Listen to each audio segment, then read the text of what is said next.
everyone, I'm Keen947, aka Wolfkeen, and welcome to another edition of Wolfkeen Talks.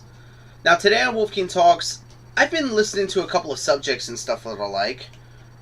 There's this one subject that a YouTuber I watch, the ANY Pony, that comes up pretty often in his discussions and in his videos. One of the things that he talks about a lot is spoilers and expectation. He talks about how spoilers can ruin an experience and possibly make you hate an episode later. And he talks about how raising your expectation can also make you hate something later if you have it too high. So, I want to talk about this for a minute. Let's talk about spoilers. What are my thoughts on spoilers? I tell people this all the time. I freaking hate spoilers. I hate it when people try to spoil a game for me, a movie for me, a book for me, a specific episode for me. I freaking hate spoilers. This is why in all of my videos when I'm talking about games and stuff like that, I try to keep the spoilers to a minimal if I can avoid it. I mean, if I can avoid the spoilers, I will, but if I have to delve into some spoilers, I usually give a warning so this way people can tune off and, you know, not have to worry about the spoilers. So that's what I try to do. Like, I try to tell people, like, if I'm going to spoil something, I'm going to let them know so this way they don't have to deal with the spoilers later, which is important. Now, on the subject of spoilers, everyone knows I hate spoilers. Why do I hate spoilers? Simple reasoning. I feel like it ruins your experience. Think about it, guys. Say you bought a brand new game. Say you bought The Last of Us, and then someone decided to spoil the ending for you, even though you only made it halfway through the game. You'll lose all drive to want to finish the game now that you know how it ends. No, don't get me wrong. The ending is not bad in The Last of Us. Far from it. It's really good. But you're going to lose the drive and the want to finish the game. It's like if my friend Jonathan spoiled the ending of Metal Gear Solid The Phantom Pain when I just bought it. I'm not going to want to play it for a while because I'm going to be like, I know how it ends. Why do I want to play this game now? Or how about a movie and stuff like that? Say someone spoiled the ending of The Amazing Spider-Man 2 for me even though I want to go watch it. I'm not going to want to go watch it now because the ending was spoiled for me.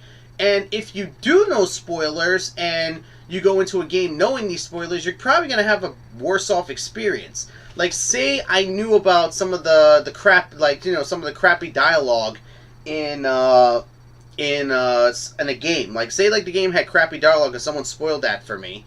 Like, you know, the crappy resolution between these two characters, and someone spoiled that for me. As soon as that resolution comes in, I'm just going to become more angry than I was before, because I already knew it was coming, and I'm just going to get more angry because of it.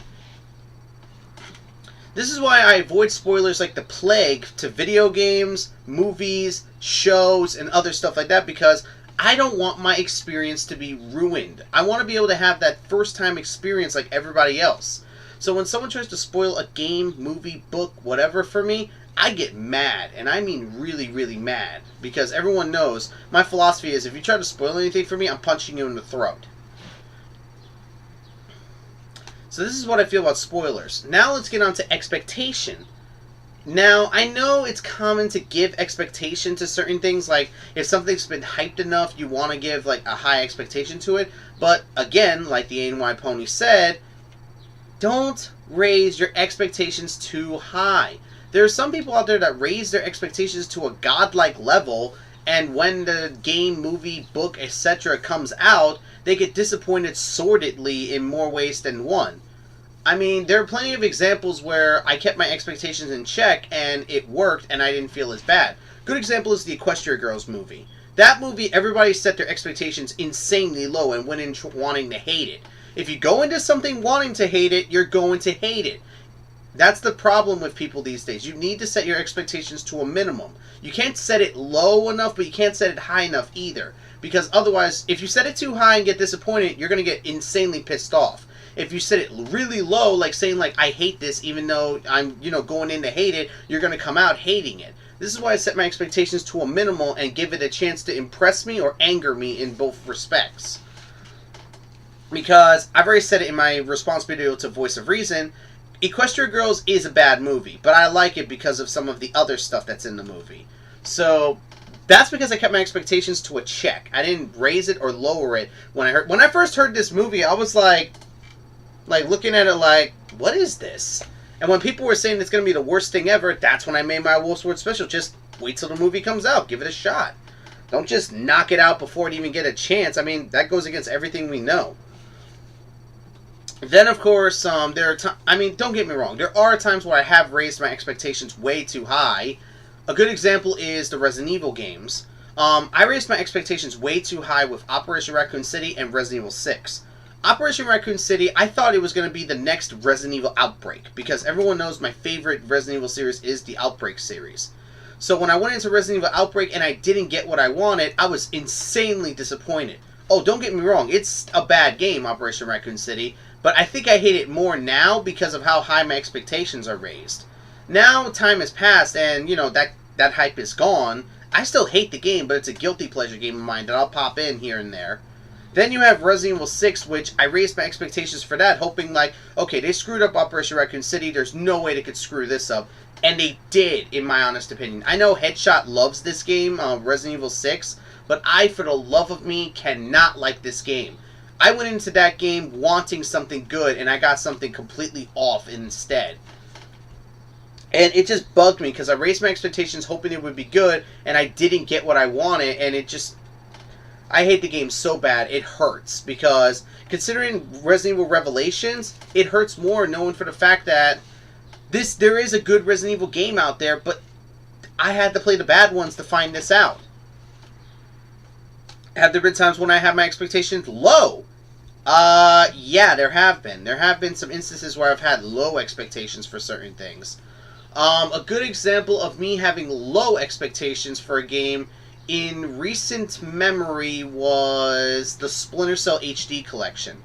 The reason why I had low expectations for the Splinter Cell HD collection was because of how bad the Splinter Cell series has been doing lately, according to fans. The reason why I had low expectations also was because of how badly some of these HD collections were being made. I remember the Silent Hill HD collection, which I own right now, and everyone said it was buggy as hell and they're no longer supporting the game. Sometimes it's even unplayable, the HD collection of Silent Hill 2 and 3.